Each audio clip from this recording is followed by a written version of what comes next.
with you. I'm kind of getting a little tired with Google Hangouts, and moving forward, I'm going to focus on Periscope as the primary way of delivering this content. Yesterday, I covered the starter portion of leading with listings. When you build a real estate practice, especially if you want to build a six-figure business, you have to lead with listings. There are just no two ways about it. And so yesterday, I looked at the whys and the how. You know, why is it so critical that you lead with listings, and what are some of the strategies for getting listings in the first place? So today, I really want to make sure that you have a notepad and a pen, because I'm going to cover a lot of stuff in a very short period of time, and you need to take notes. I'm going to post some resources later in the comments, but and that will be on the YouTube channel. But you want to take notes. Today, I'm going to cover part 2 of leading with listings, and that's really the mechanics. Once you get the opportunity to go to a listing appointment and hopefully take the listing and then run with the listing and market the listing and take it all the way through closing. And I'm going to be totally honest with you. If I were to start out right now myself in the real estate business, this is exactly what I would be doing. And for the most part, this is exactly what I used to do when I literally ran hundreds of listings. And of course, today we have some technologies and tools that weren't available 10, 12 years ago. But this is what I would do. And if you want to set yourself up as an outstanding leader that delivers excellence, here are the things that you want to do. And I'm going to start at pre-listing all the way to the closing and post-closing. And so follow me along. The pre-listing, obviously, the first thing you want to do, and a lot of people miss the boat, I would say 9 out of 10 agents are not doing it, is you need to have a pre-listing package. So you got Mr. Jones agreeing to see you for a listing appointment. He's interested in selling, or maybe he doesn't tell you that he's interested in selling, but he's interested in getting an opinion on the price. The first question I always do is, ask them, Mr. Jones, who else are you interviewing? Because I really want to get in last. I want you to see the other presentations first and see what they're doing. So by contrast, you can appreciate what it is that I'm doing and how it's different from what other guys do. So really, if you're not interviewing anyone, I would suggest you interview 1 or 2 other agents. But I want to make sure that I'm given the opportunity to come in last. Is that okay? And please don't make a decision yet, even if you love the person that you're talking to, until you have a chance to see what it is that I'm doing, because it's very different. And that's what I used to do, and that's what I would do today. You really want to be able to come in last if at all possible. So the listing appointment is set, and the first thing I want to do is drop off a pre-listing package. That is super, super critical. Remember, you want to set the stage, and it's all about managing expectations. So you're setting certain expectations with the seller, and you want to far exceed them, and you want to be outstanding, which means you do things that nobody else is doing. You're standing out from the crowd. So the first thing is a pre-listing package, and it doesn't have to be elaborate. What I used to do is take FedEx boxes, like a FedEx box, the flat large box, and I would put my pre-listing package in there with a cover letter, and I would drop it off at the house. And so the person would think that it was delivered by FedEx, but it wasn't. It's just in a FedEx box. And FedEx may not like that, but that's what I did anyhow. And in that pre-listing package, I would have a home seller guide and some marketing resources, really educating the seller on the home selling process and what are some of the things that they really need to ask for and look out for that really need to happen in an ideal world when they're selling their home. And this is also going to give you some ammo. If the seller is going to meet with another agent, they're going to ask, well, do you do X, Y, Z? And odds are the agent doesn't. So it's going to set up the seller even more so to tilt into your direction. So you want to have a pre-listing package. And I would have 2 pieces in there, your cover letter, and then of course a bound, like a binder with your home seller guide marketing package. And I would do the same thing for a buyer side, and really have a binder.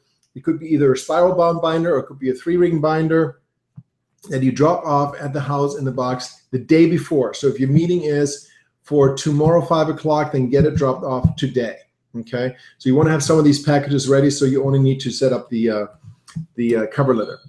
Now you get the listing presentation. Again, you want to be last one into the listing presentation, and it really is a choreographed process from start to finish that you're going through. And again, your outcome here is not only to take the listing, but also to create massive value in the mind of the seller and to really set yourself apart from all the other people that the seller may have met with, so that there really is a contrast.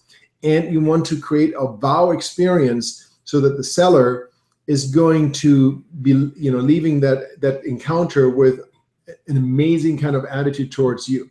So the first thing I would do is walk in the house and ask the seller, well, Mr. Jones, why don't you sell me the house? Just give me a walkthrough. You know the home better than anyone else.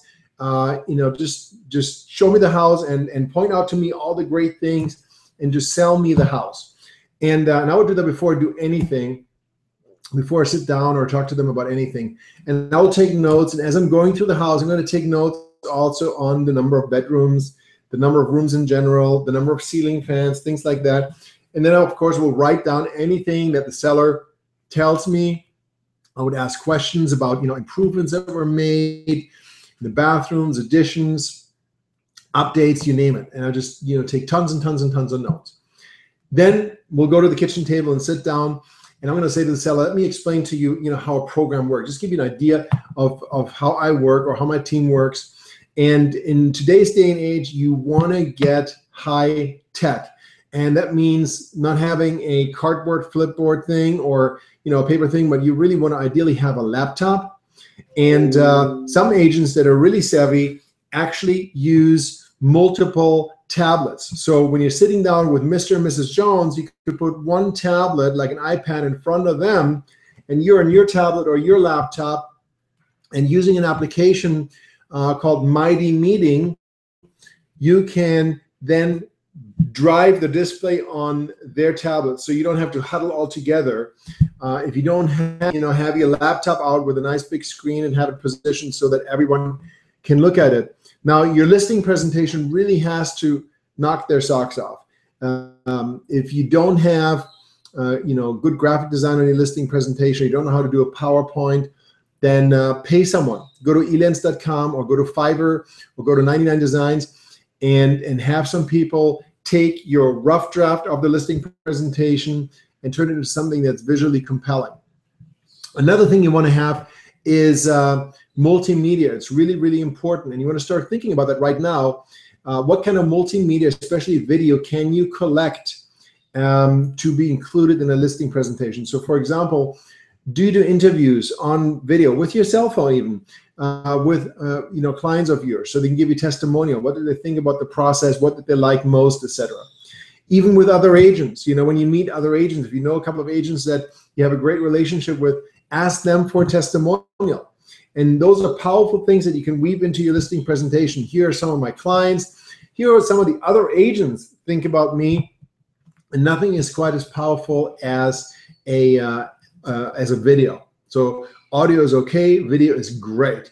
You also want to embed some kind of links to some marketing materials that you have done, some virtual tours, some 3D fly-throughs, some videos that you've done for properties, just to give the seller an idea of the kind of marketing materials and things that you can do for their properties. And again, you really want to set the stage and separate yourself from what everyone else is doing.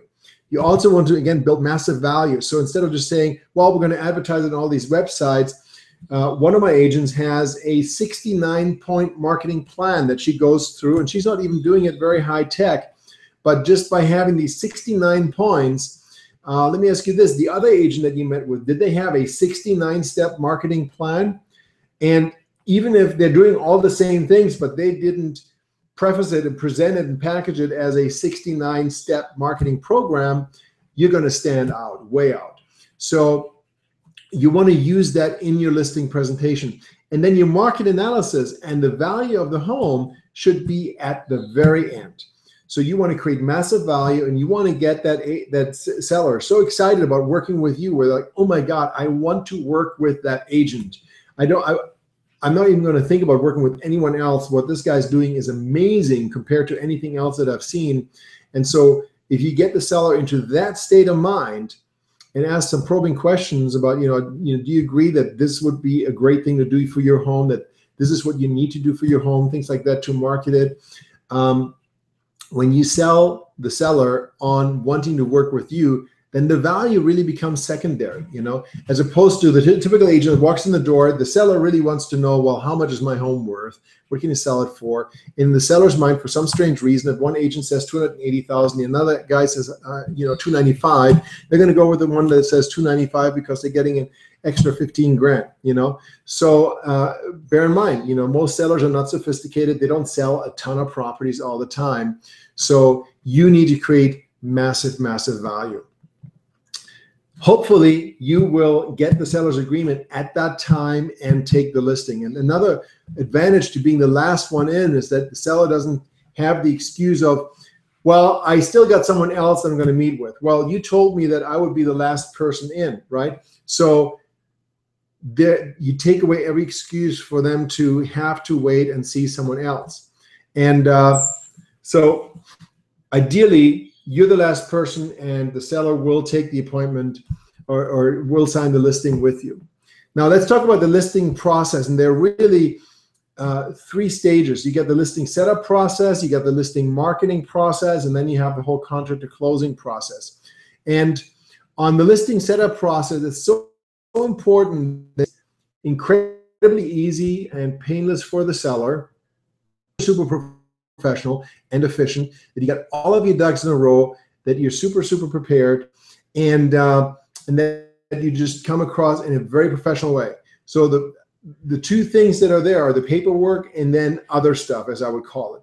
On the paperwork side, obviously you got the listing agreement, you have the seller sign and agree to it, you have your MLS data entry sheet, input sheet, where you put, you measure the rooms, you put a number of ceiling fans, you put in the key description, and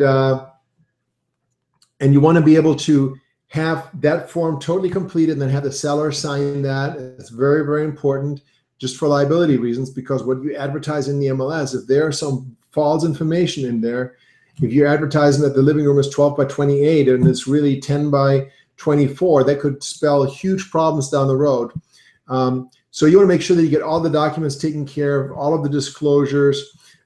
Key point, sometimes the seller, my wife isn't here, or another person that's on title isn't there. Can you come back another time, or can you leave something with me? No, here's what we're going to do. We're going to get all the paperwork taken care of. You're going to sign it right now, and then I'm going to scan it in at the office and send it for electronic signature to the other person, okay? So you want to make sure that you walk out of there with all the documents in place. The next thing in your preparation is you want to have a super e-key lockbox set up, ready to go. Get a key from the seller, put the lockbox on the front door, put that key in there, and from now on you can monitor what goes on with access to the building. If your showing instruction require you to approve the showing, then you have to set up a CBS code, a call before showing code, where actually when you approve the showing, you give a separate code to the agent. So you can't just have people walk up to the lockbox and open it because they have a super e-key. Because a lot of agents, unfortunately, still do that. They drive around, they see a for sale sign, there's a lockbox, they knock on the door, no answer, they just walk in. And the CBS code, which again, only 1 in maybe 20 agents uses it, helps you avoid that, and it's part of the super e-key lockbox feature that you have. The next step is that you want to explain the process. So what's the next process for the seller? Mr. Seller, I'm going to go ahead and take this back to the office, obviously, and make sure that all the I's are dotted and T's are crossed and get things ready to be entered in the MLS system. But before we do anything, we need to get our photography taken. So the next step is going to be to have a photographer come to take photos. I'm going to use a professional photographer. I'm not going to do it with my cell phone. And so when would be a great time to do that? Okay, so you want to set that up and get it done ASAP. Whatever photographer you work with, what kind of time frame you need. Maybe you need to call the seller back the next day to schedule that. But that should be the next step. And then I would also talk to the seller about getting a home inspection. I think it's a great idea to get a home inspection that the seller can then pass on to the buyer. Yes, it's going to cost a couple $100, maybe $300 at the most.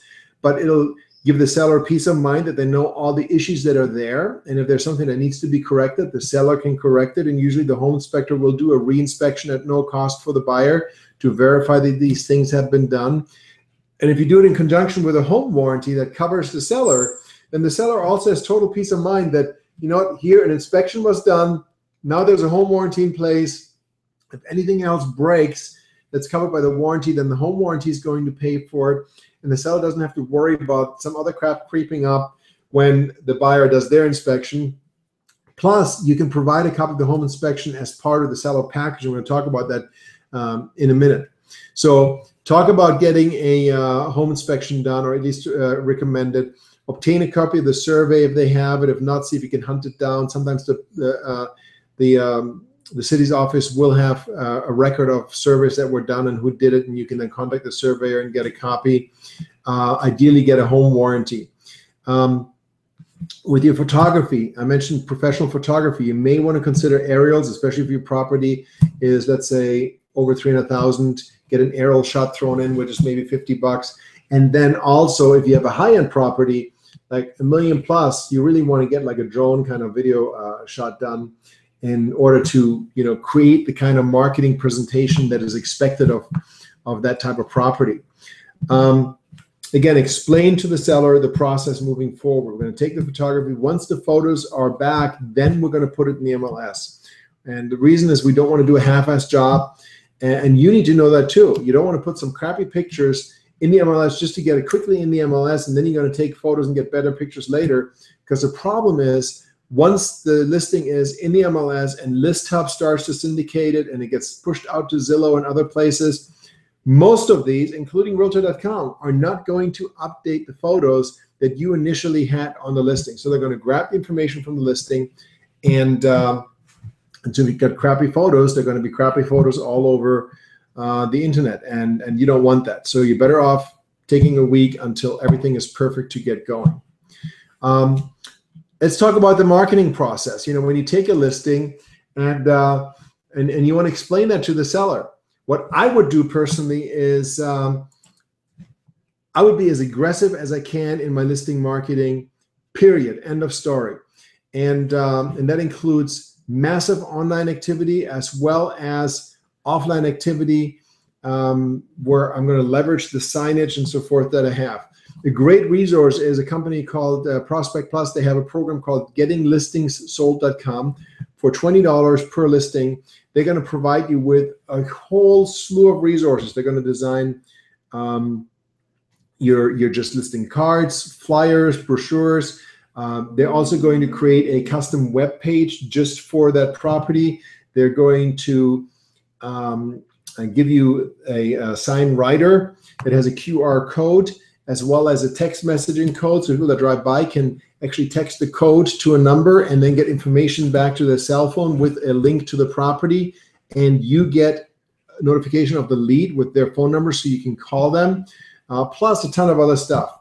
So again, for $19.95 or $20 that they charge, it's a no-brainer. So you want to get that. You do want to send out postcards to the neighbors and let them know, because many times neighbors will be leads for people that for buyers that come in.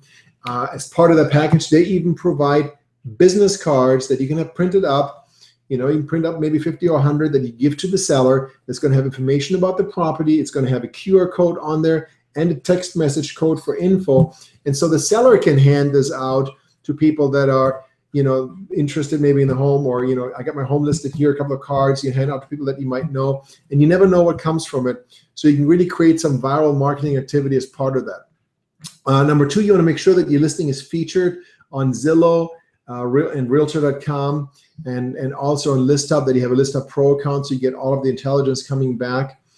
Listing handbook. You want to create a bound handbook, literally spiral bound handbook, that has everything and anything about that property as a handout. So when somebody comes to do a showing for your listing, the buyer isn't coming, you know, walking away with, you know, a crappy black and white printout from the MLS sheet, but they're actually walking away with a color binder that's going to have photos of the property. It's going to have description, some additional information, a neighborhood report, maybe a copy of the survey, a copy of the home inspection report that was done, all of the disclosures, and anything else that might be of interest to that property. And so you want to, get 5 or 10 of them made up. And then as you have list, you always tell the seller to leave 2 or 3 out when the listing is scheduled. And then that way, somebody doesn't pick up a whole ton of them. But it really makes your listing stand out. If a buyer is looking at 7 or 10 properties and they got, maybe a printout from the MLS for every property, but then they got a real nice booklet for yours, it's going to make all the difference in the world. You may want to consider flyer boxes and flyers. What I found is flyers are a great tool, not just for buyers, but also for neighbors that may be selling, because most of the flyers will be picked up by neighbors walking around, snooping around. And so when they pick up those flyers, you're going to have page 2 of your flyer is going to be all about how you can help them sell their home if they're thinking about selling the home. And what I used to do is, print out 50 to 100 of them, and I would send out 50 to the seller and let them know that when you run down to, maybe 10 or 15 flyers, call me and I'll send you more. And I would leave it up to the seller to refill their flyer box. So I would have the flyer box put onto the signpost, but then leave it up to the seller to refill it and have the seller call me. Or when I do my weekly update call with the seller, have them tell me that, hey, I need more flyers. I mentioned before, don't enter it in the MLS until you have everything entered, including photography. It's very, very important. I can't stress it enough. While I'm on the MLS, you want to update your MLS every single week, okay? And what I mean by that is you want to make some kind of change to your listing. If you go in the description and just move a couple of sentences around, or you add, just a couple of words, any kind of update that you do to the listing is going to refresh the listing. So within the MLS system, it's going to be newly updated. It's going to pop up on the hot sheet.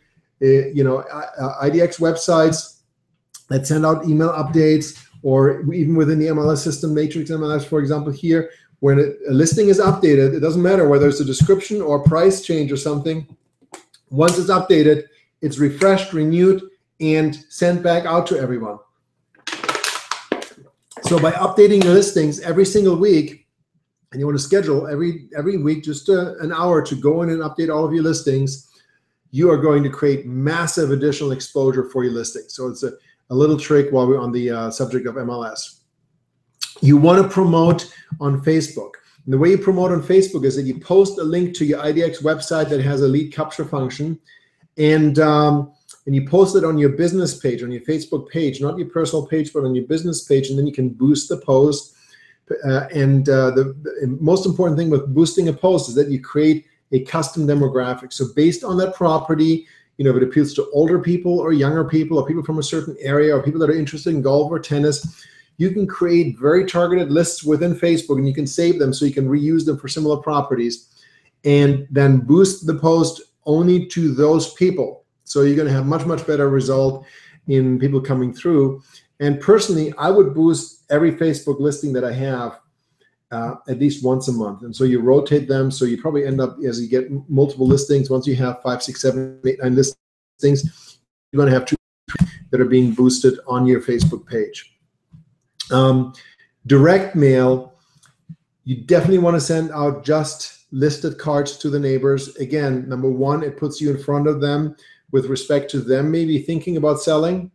And number 2, it puts you in front of them with respect to maybe them knowing someone that was thinking about moving into the neighborhood. So I would send out 200 at least. If you have a good budget and it's in your farm area, I would send it out to the entire farm area. So if you have a listing in an unrelated area, then I would send out 200 cards. If it's in your farm area, and that's a farm area of 600, then I would send out 600 cards. Now, if your budget doesn't allow for it, then send out 50 to 100, but do something consistently. And most mailing places like Prospect Plus, for example, you can just type in the address and then it'll pull the neighbors' addresses and you can send to that automatically. Collateral materials really depend on the type of property. If you have a $10 million listing, you're going to need totally different collateral materials than if you have a $500,000 listing, obviously. The property binder that I talked about is something that should be a must for any kind of listing. Open houses. Now, there are 3 different open houses that you need to hold, and it's important that you do all 3 of them. The first one is a broker open. Your MLS is going to have a day once a week. In our market here, it's Thursday mornings, and every Thursday it's a different area that's highlighted where new listings are pitched. So you make sure that your listing gets on the tour and that you hold a broker open house, have some refreshments, have a raffle for agents, give away a $50 Bonefish card or something to get agents to come and see the listing and get some activity going. The second one is a community open house, an open house specifically for your neighbors. And if you are using tools like Nextdoor, you can promote those. And so if you have, for example, an open house on Sunday from, let's say 1 to 4, you could have a community open house afterwards, or you could have a community open house on Saturday just for the community and invite people to that. And if you do the just listed cards, you could promote that community open house, the date and time on that just listed card, so it serves 2 purposes. And then at the community open house, obviously you're going to have some refreshments, maybe some wine, and make it really nice and cozy. And because these are neighbors, I wouldn't have a problem at all with having the owners actually be there so they can network with the neighbors and tell them how amazing you are. And then obviously have the sellers also help promote the community open house. You know that the neighbors want to see what's inside the house anyhow, so why not give them the opportunity and kind of make it a social event? And it's not so much for selling the listing as it is for getting them to know you and establish opportunities for future listings. And no one else is doing community open houses, so the fact that you're doing it, Joe Schmo down the road that is thinking about selling, man, I would love Tom to do that for me. And then, of course, your regular open houses. In one of my other sessions, I talked about it. When you do them, don't do the nonsense with 2 or 3 open house signs. You want to have 20, 30, 50, 100 open house signs. I know one guy that does 100 open house signs literally. It takes his agent 2 hours to put out all of the open house signs. But you know what? They get traffic. When they have an open house, they get 20, 30 people coming in and registering, and they have an open house iPad application where people register, and they let them know that they have a big drawing where they're going to give away something of value amongst everyone that registers at the end of the year, just to give them an additional incentive to register. And it works, and you're generating a lot of potential buyer leads that way. So open houses are absolutely critical, and I would try to do an open house if you have the manpower once a month. Okay, while you have the listing. If you're in a market that's very hot and fast moving, and you could do it every single week, and just let the seller know, listen, I'm not trying to inconvenience you, but we're taking massive action here. I'm going to put out 50 open house signs. I'm going to do this, this, and this. And we got this application, and we've got a raffle to collect people's information so we can follow up with them. They will appreciate it. And then last but not least, you want to do Nextdoor, nextdoor.com. I mentioned it, I believe yesterday. You want to promote the listing on there. You'll make sure that the owners are on there.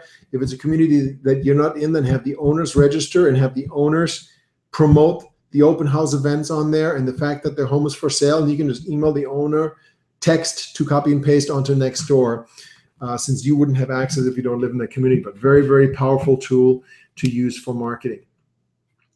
E-flyers, you do want to do an email blast to all the agents, especially if you're going to do it on a broker open house as part of the tour, and you're going to have something of value. So why not promote it in an e-flyer? You're sending the flyer out to the agents, so do that.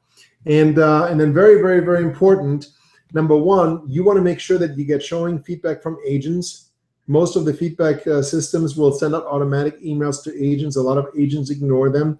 So have your assistant or yourself or your VA call the agent to get feedback if you don't hear back within 24 hours. You don't want to wait longer than that because the agent won't remember. And then number two, you want to make sure that you have a marketing report template and that once a week you email the seller a marketing report and that you call them and go over the marketing report and go over what took place and what's going on and what you got planned for next week and what's happening, etc.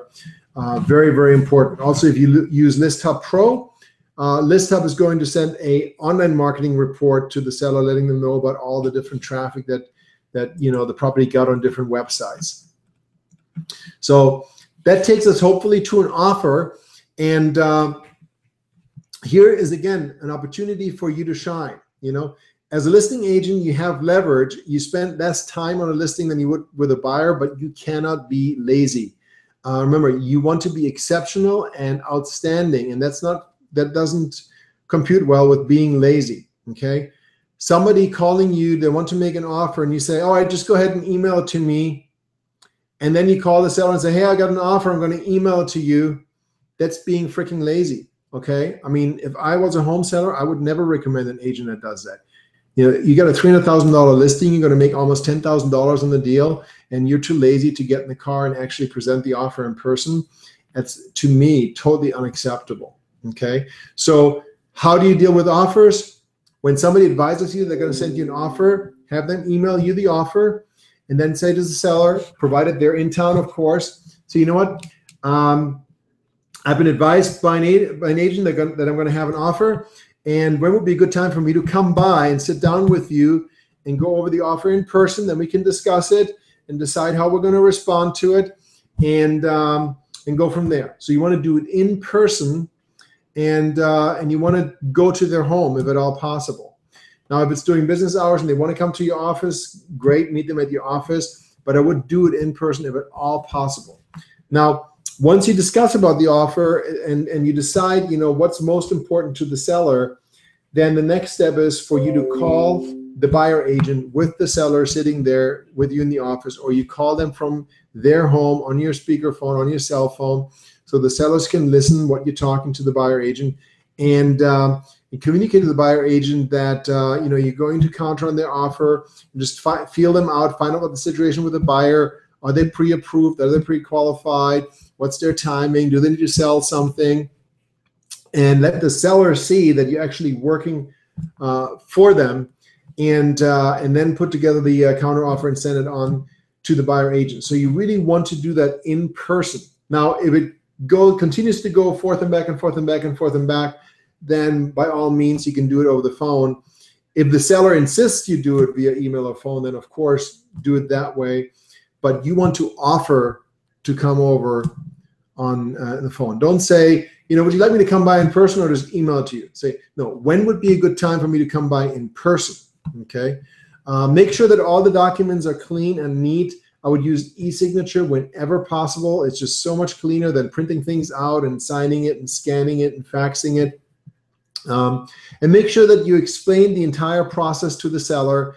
What happens next, what the different provisions in the contract mean. Make sure you understand yourself what each section of the contract means and how the process works moving forward with respect to inspections, with respect to the financing, et cetera, et cetera, et cetera.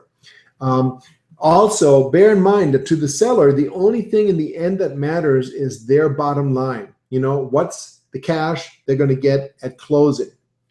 And there are many variables. For example, a seller contribution to the buyer closing cost, which is an expense to the seller, or the seller paying for XYZ. Well, sometimes you're better off asking for an extra $10,000 on the price, but agreeing to, a concession to the buyer to help pay for the closing costs, so they don't need to come up with that much cash at closing. The seller needs to know what their net is going to be. And what I used to do is I had an Excel spreadsheet on my laptop, and I could punch in all the numbers, and immediately the seller would see what the bottom line is. So if we do this thing, we pay for the home warranty, we do, the other thing, we give a contribution, what is it going to mean?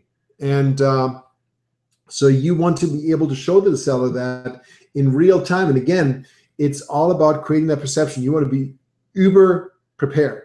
You want to really have your act together. You want to be sharp, and you want to be ready for whatever may come your way. Once you get the contract executed, then we're on to contract to closing.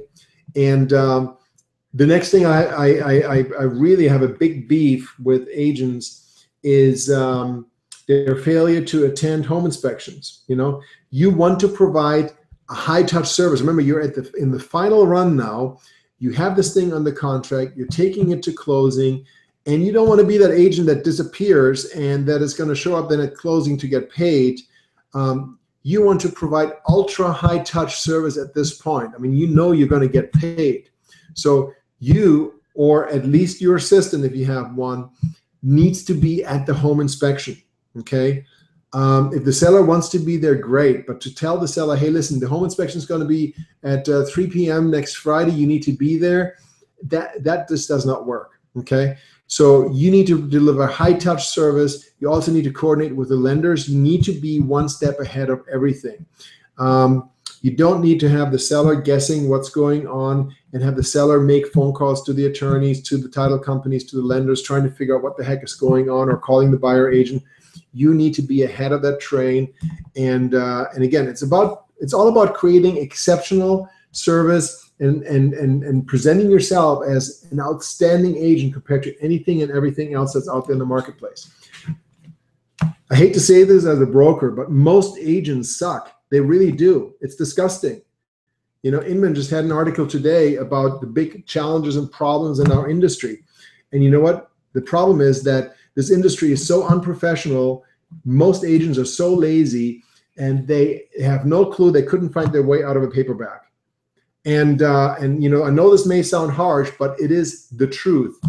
And the great flip side of that, though, is that it's so easy for you to make yourself stand out, for you to be outstanding. And the key to success is to be outstanding. You want to set yourself apart from the pack, and you do that by doing the things that nobody else is willing to do, that nobody else even thinks about possibly doing, okay? And if you do that, that is a key ingredient. You will not, under no circumstances, ever build a sustainable six-figure business if you're not willing to do that and really have, you know, the rubber hit the road. So again, it's all about you being outstanding and taking things to the next level. The next two sessions are going to deal with the buyer side. And the buyer side for a lot of agents is the now business, where most of the focus is at. And there too, there are things that you can do that completely knock the buyer's socks off, as opposed to what everyone else is doing. The next session in this program is going to be on Monday. We're going to have Monday and Tuesday on buyers. And then on later that week, probably Wednesday, maybe Wednesday or Thursday, we're going to do another session to tie it all together. It's my 6+1 bonus session. We're going to talk about goal setting and planning and creating a business plan to really take it home. But between now and then, I really want you to do some brainstorming and ask yourself, okay, mentally walk through the process of taking a listing, write it down, what you're doing right now, be brutally honest with yourself, okay? Compare it to the things I said today, and ask yourself, in a perfect world, if time and money was absolutely no object, and you were committed to providing the most incredible, most outstanding, most amazing, knock your socks off experience for the seller that is humanly possible, what would you do then? And write that down, and then ask yourself, how can I bridge the gap to go from here to there? Because odds are everyone else is already doing what you're doing. Maybe you're better than most, but you still have a lot of other people doing what you're doing. And you want to get up into the top 10% of the agents. In your marketplace, you absolutely need to get into the top 10%. You know what? The top 20%, the bottom 10%, the bottom half of the top 20% in our market here do not take home six figures, okay? That bottom 10% or the bottom half of the top 20%, the top 1,000 agents out of the 5,100 agents in this marketplace, they gross $90,000 to $100,000 before any expenses, before their broker splits, before, you know, anything. So that means they're netting probably 50 to 60 at best. Depending on what broker they're in, they might not even, they might have a 40% split that they give away. So again, you want to be in the top 10% if you want to be a six-figure earner. If you want to be a high six-figure earner, you want to be up in the top 5%, okay?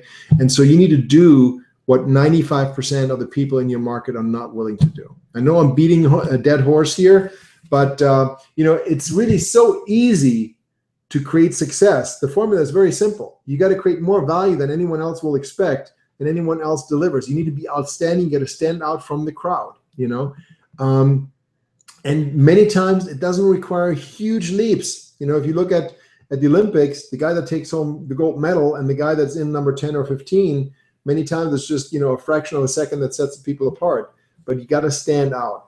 So in our context as a real estate business, you do need to aspire to be in the top 5%. And you don't lead with making the money. You lead with delivering the value and having the mindset of being outstanding, and then the money will follow. So thank you so much again for tuning in today. I know this session went on a little bit longer. We've got 39 minutes now. It's so important. Listings are the key to your success. But even if you master getting your listings, if you don't maximize them in terms of, you know, really pulling on all the stops and over delivering and creating an amazing experience, then you're not going to reap the reward that you could and should from those listings. I'm Thomas Hyman. My mission is success, and I'm committed to helping you with your real estate business.